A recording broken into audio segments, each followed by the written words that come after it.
In the last 24 hours, we've seen a full-blown upheaval in Jammu and Kashmir, from the announcement of a groundbreaking new alliance between bitter rivals National Conference and PDP to staking claim of government and then dismissal of assembly. Since then, it has been a roller coaster ride, with the Election Commission now saying that there will have to be elections in the state within the next 6 months. But on the show today, we reality check some of the governor's claims. Take a look.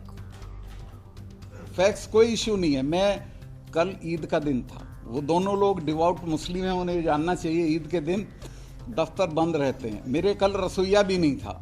Fax चलाने वाले की तो अलग बात भूल जाइए, कोई system नहीं था. Okay, we can't really reality check whether his fax machine was working or not, or whether what Omar Abdullah said, that it's only a one-way fax machine.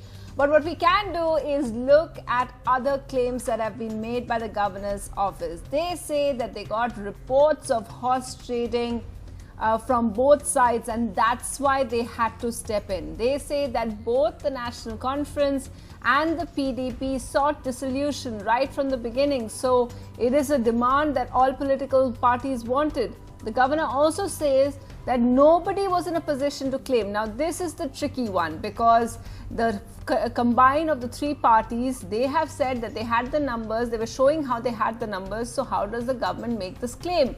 And then he also makes a qualitative judgment. The Governor Satya Pal Malik says it's a horrible proposition to have them coming together.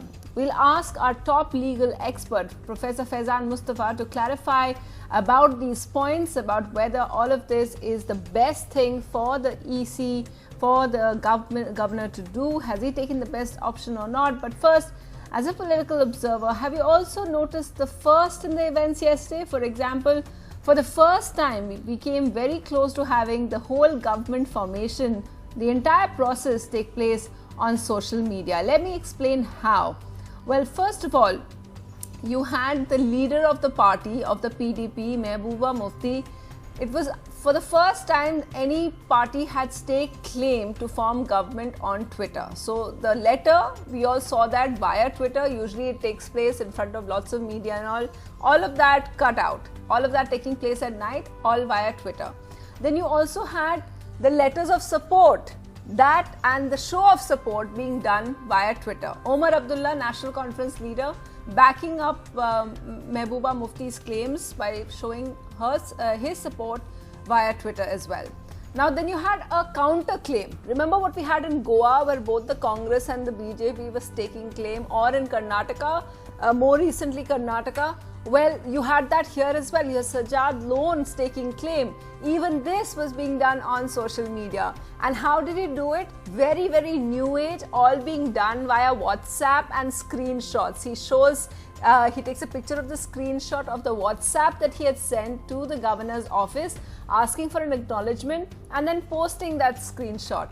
And then to have a real round-off of the process, you also had BJP leader Ram Madhav. So the criticism that takes place, or any kind of the political fallout of it, also happening on social media.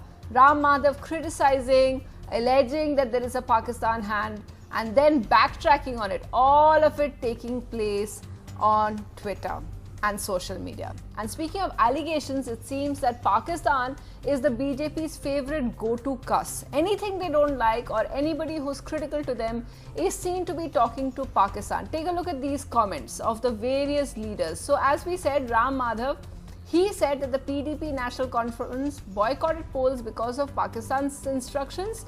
Probably they had fresh instructions to come together. That was his statement today. Then he said, okay, if you say that you didn't take their support or speak to them, then I take it back. But this was his statement. Then you had the former J&K Deputy Speaker Kavinder Gupta. Look at what he said. He said, move is on the basis of directions from Pakistan. Congress is supporting them. Then you also had Ravinder Narayana, the J&K BJP chief. He said, Jammu and Kashmir conspiracy masterminded by the Congress. Intelligence says discussions on Kashmir were held even inside the Pakistan High Commission. Take a look at what all of them said. जैसा local body elections में आपको border के उस पार से instruction आया कि participate मत करो, आपने बॉयकॉट किया। अब इंस्ट्रक्शन शायद आया होगा कि नहीं सरकार बनाओ, सरकार बनाने के चक्कर में जा रहे हैं। बिल्कुल मैं कह रहा हूं, ये जो गठबंधन बनाने का आनन फानन में उन्होंने प्रयास किया, ये लोकतंत्र का मजाक उड़ाने का प्रयास था। तो गवर्नर का निर्णय सही था। मैं चैलेंज करता हूं जनाब राम बहादुर साहब और उनके बाकी साथियों को जिन्होंने कल से ये बात की, सबूत लेके लोगों के सामने आए और दिखाएं कहां पे हम पाकिस्तान के इशारों पे चलते हैं। मैं माफी चाहता हूं राम बहादुर साहब, आप मेरे उन साथियों के खिलाफ जो है एक मैं क्या बताऊं, उनकी सैक्रिफाइस को, उनकी कुर्बानियों को आप नजरअंदाज कर लें। You are disrespecting the sacrifices of thousands of my colleagues, almost 3,000 colleagues who refused to dance at the indications of Pakistan. They died because they did not take instructions from across the border. Of course, today Omar Abdullah was in no mood to let the BJP get away with that, and so he tweeted him till Ram Madhav finally had to take it back after all these charges. He tweeted, "Now that you deny any external pressure, I take back my comment, and now that you proved it, but between NC and PDP that prompted a failed government formation attempt, you should fight next elections together. Don't mind my comment, it's nothing personal." That's how it happened. Okay, we're going to speak to our guests in just a bit to get to the bottom of it. We have with us Professor Faizan Mustafa. We also have joining us from the BJP, Bali Bhagat, and we also have from the National Conference, Aga Rahullah. We'll be speaking to them in just a bit, but first I just want to go across to the Chief Election Commissioner, Alok Rawat. Thank you for speaking to NDTV, sir. It's been quite a dramatic day of developments. I wanted to ask you, how does the Election Commission view it? Actually, EC is not in politics. I understand, sir, but what does the EC, what is the next step that you take?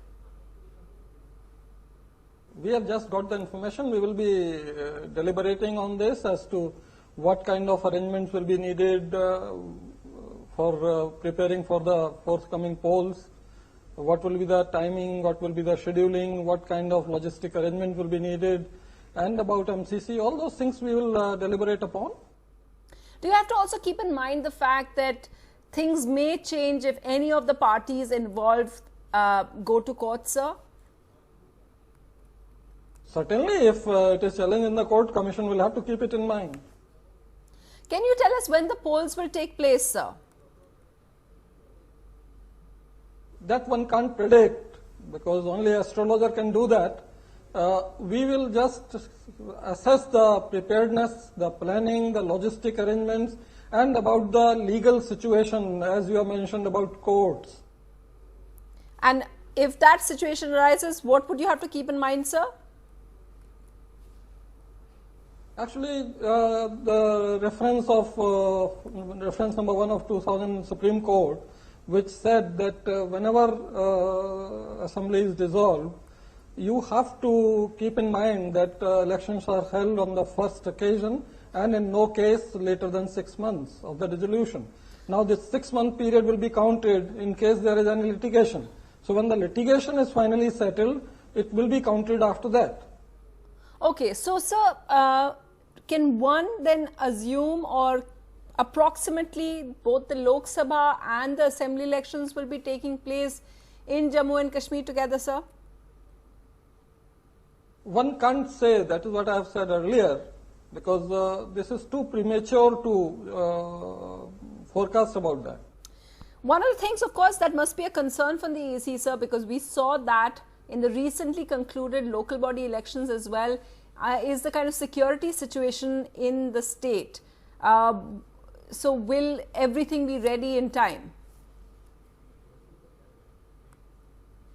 Absolutely, absolutely no headache to EC, because under Article 324, EC is set up only to do this job.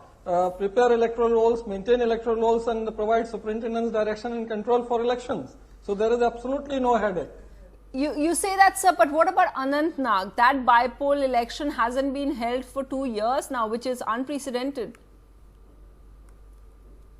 Under Section 151 of RP Act 1951, Commission assessed the situation time and again, and then in consultation with the government of India, issued a certificate that situation is not conducive for holding this bypoll.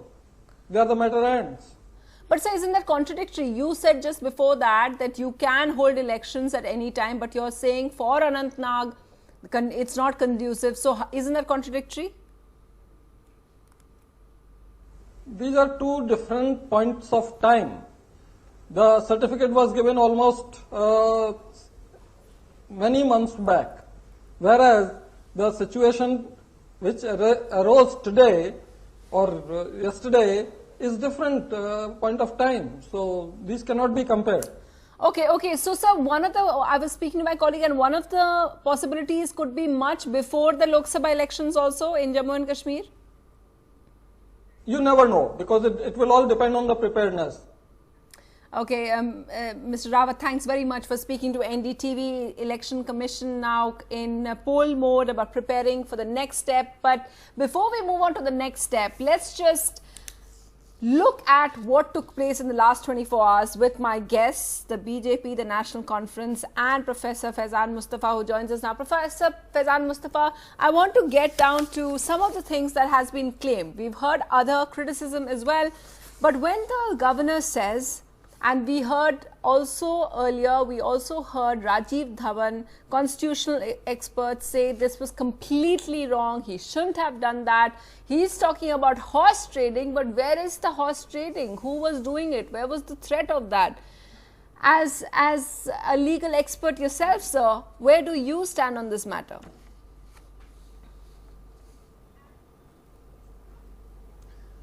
Thank you, Sunitra. I would agree with Dr. Dhawan because, Dr. Dhawan has written a book on this subject.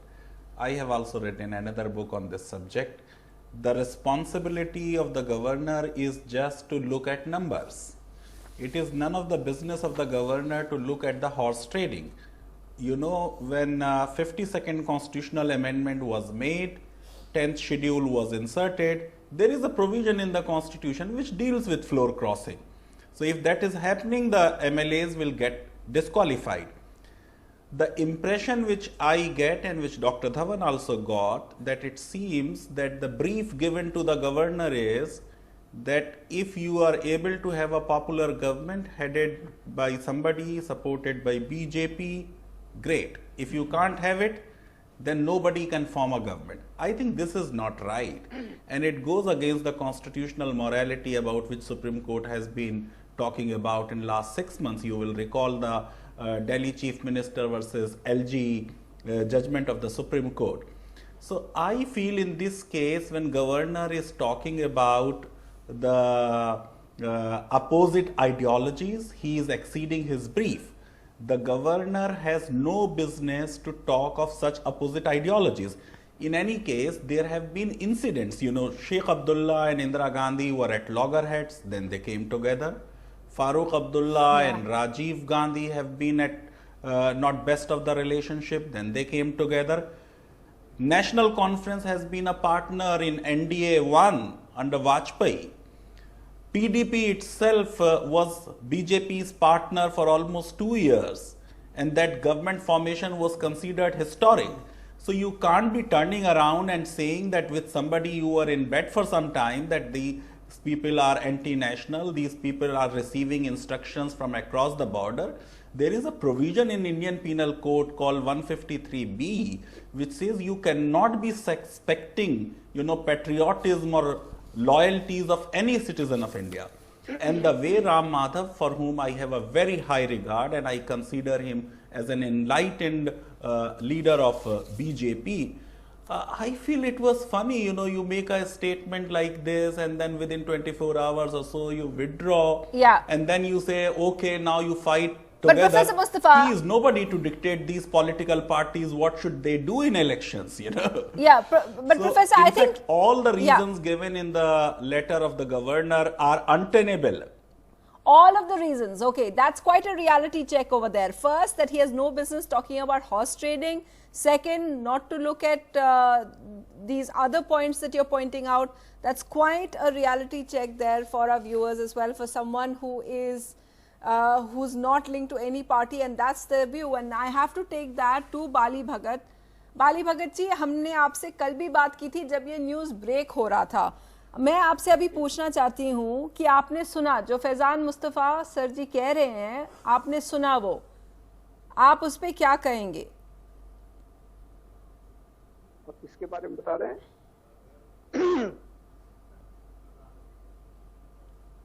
Satyapal Malik ji जो ये कह रहे हैं, और भाजपा का भी जो ये कहना है।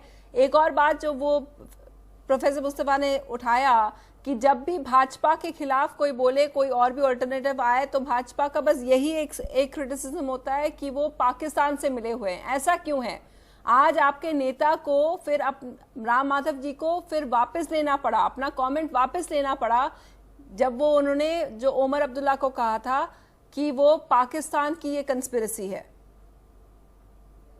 देखिए, मैं इस बात को स्पष्ट करना चाहूंगा। राम माधव जी ने जिस प्रकार से जो वक्तव्य उनका था या जो उन्होंने ट्वीट किया था, अभी आपकी स्क्रीन पे भी मैं देख रहा था जो आप दिखा रहे थे, और उन्होंने जो उल्लेख किया है वो उस तरीके से किया है कि जम्मू कश्मीर में निकायों का चुनाव और पंचायत के चुनाव की यहाँ पे घोषणा होगी, और पाकिस्तान नहीं चाहता है कभी भी कि जम्मू कश्मीर में चुनाव, यहाँ लोकतंत्र जो है वो बनते, और आतंकवादी भी नहीं चाहते, हुर्रियत वाले लोग भी नहीं चाहते हैं।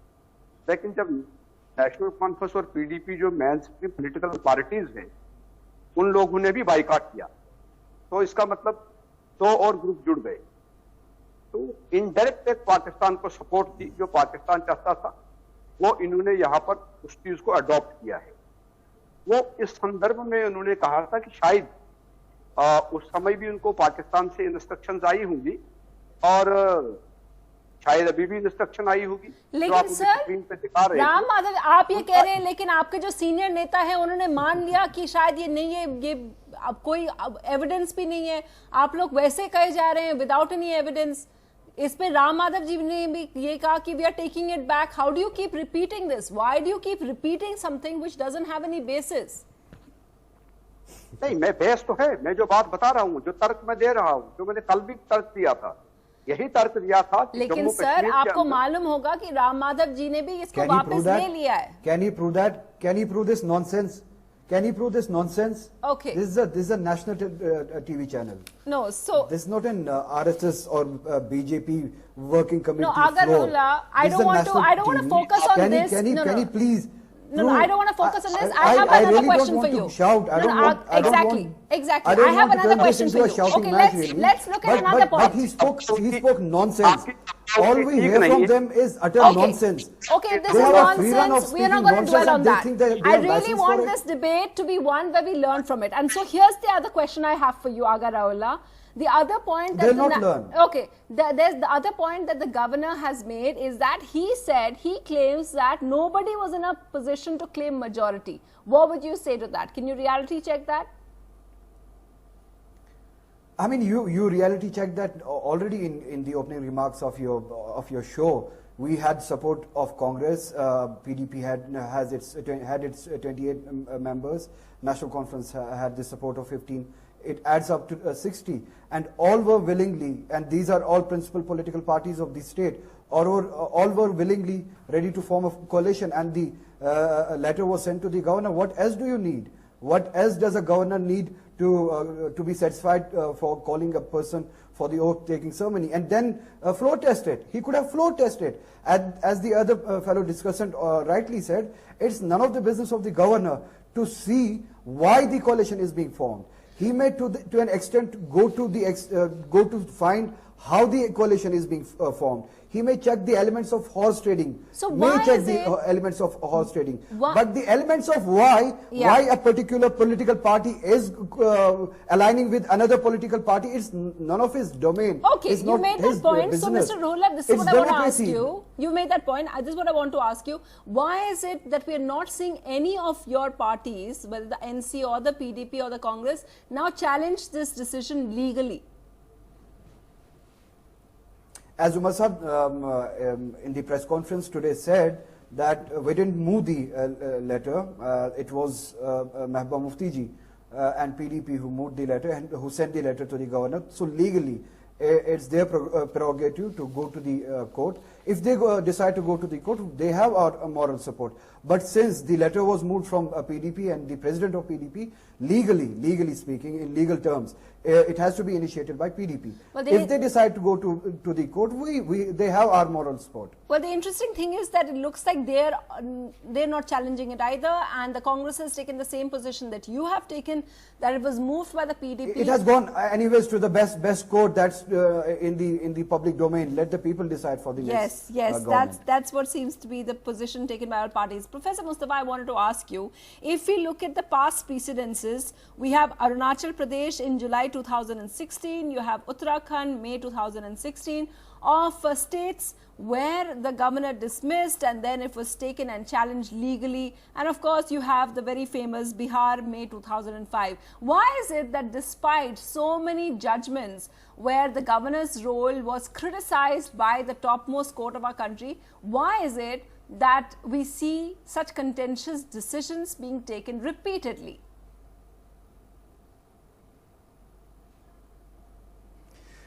Sunitra, let's go back to the history of the Constituent Assembly. The initial proposal was that the governor would be elected by the people of the state. Then subsequently, on Dr. Ambedkar's suggestion, it was said, okay, let us have a nominee of the center as governor. I believe this was not a great decision, and the governors of states have proved to be the agents of the center in the states. Now, if you look at the whole invoking of Article 356 and the various incidents you talked about, you see, the freedom fighters, all the Congress leaders, they oppose this provision. You will be surprised, Sunitra, in no democratic constitution in the world, I mean liberal democratic constitution in the world, you have this kind of provision where central government can dismiss a democratically elected state government, except India and Pakistan, only two. And both of them adopted it from the Government of India Act 1935. Now, I had written a piece in Indian Express that Congress is like BJP. I see no difference between the two parties. Congress governors have behaved in a partisan manner. BJP governors are also behaving in the same manner. And as a result, you find in Arunachal Pradesh, in Uttarakhand, in Karnataka, the Supreme Court had to come down heavily, and they say that the governor is not doing the right thing. And if this decision also, is challenged, which I am sure it will be challenged, it has never happened in Indian history, but Indian Supreme Court in S.R. Bomai case said, we may revive the dissolved assembly. And if dissolved assembly is revived, it will be a huge loss of face for BJP. What really they can think of that the courts will not generally give their decisions in quick time. So when demonetization was happened, it has been 2 years, even the bench has not been constituted. And in between there will be elections, as CEC was referring to. So if you will have an election and a new assembly comes into being, then courts will be reluctant to revive the old assembly. But this S.R. Bomai judgment was based on Nawaz Sharif judgment of Pakistan Supreme Court, where Nawaz Sharif government was revived and the dissolved National Assembly was also revived by the Supreme Court. That's such so great courts trivia. do have the power to revive the dissolved assembly. And no, that's such great trivia, and I just want to, because we're running out of time, I wanted to just take it across to Bali Bhagat ji. Bali Bhagat ji, आपने सुना professor Mustafa ने कैसे बताया कि कैसे सारे सरकारें जो है कैसे सेंटर्स रूल वगैरह ये करते हैं. आप ये हुआ ना real Pakistan connection with India. आप लोग जो कहते रहते हैं कि वो पाकिस्तान कंस्पिरेसी है. नहीं, देखिए, आप फिर जो रिपीट कर रहे हैं, मैंने जिस बात को स्पष्ट किया है, जम्मू कश्मीर का जो राज्य है, यहाँ की परिस्थिति बिल्कुल अलग है बाकी राज्यों से, भारत के बाकी राज्यों से. और यहाँ कश्मीर में बच्चा जानता है कौन पॉलिटिकल लीडर जो है, कहाँ किसकी एफिलिएशन है, कौन से संगठन के साथ है. और यह कोई यहाँ नई बात नहीं है. यहाँ कश्मीर के अंदर आतंकवादियों के सिंपैथाइजर्स भी लोग हैं. ओके, ऑब्वियसली आप नहीं मानेंगे. राम माधव जी मान गए कि without name them. Ask him to name them. Okay, I know. Well, he is not going to accept, unlike Ram Madhav, who backed off after that and said that there's no evidence and said मेरा apologize एक for it. प्रश्न है, मेरा एक प्रश्न है इस्लामुल्लाह साहब से, मुझे ये last बताइए, point. Aga Rohilla, आपने- last point. We have less than a minute. I just wanted to ask you, do you want to say something about the way that, is this going to be a new trend now of people doing a lot of their claiming of government, staking claim to form government on Twitter and social media? Are we going to see that a lot more of that now? जी, मैं I आपको think एक so. बात I foresee बताना I foresee a future सरकारें where कैसे नहीं बनती हैं ट्विटर के ऊपर So, या so सोशल मैंने मीडिया के ये ऊपर। नेशनल कॉन्फ्रेंस जी से पूछा. हाँ. Sorry, go on, Mr. Rohilla. Ji, I foresee this trend of things like these being delivered on social media, and in a way it's good if these things are taken seriously and taken as a serious medium of communication. At least the people like the governor of Jammu and Kashmir does not have an excuse of a failed fax machine. With his excuse, the demand for social media, which is an easy access, adds up. And You say that, but he still had the excuse of saying, it wasn't my account. It is his account, it's verified, but I wasn't watching it and I don't reply to it. I don't tweet myself. So it's interesting, yeah. It's quite a new phase of Indian politics as well. I just want to thank. He can have n number of excuses. He can have n number of excuses. Yeah, as you said, all of it is out there in the public domain, and it's for the people to decide. But hopefully, Professor Mustafa helped clear up a lot of the myths that we had in mind, a lot of the notions that we had in mind when it comes to governments and how they are dismissed or dissolved. Sunitra, ideally the governor should have bought time. He should have asked Mehbooba Mufti to present the list of people with signatures and then taken this decision. Okay. It seems that as soon as Mehbooba Mufti just said that we would come Which is and the meet you constitution, and which is we the are... constitution. Okay, we're Like totally out of they time. claimed We it. could talk about this a lot, but we're totally out of time. Thanks to all of you. God is I free to understand. dissolve the assembly. Okay, we're totally out of time. Thanks so much to all our guests. Thanks for watching Reality Check. Goodbye.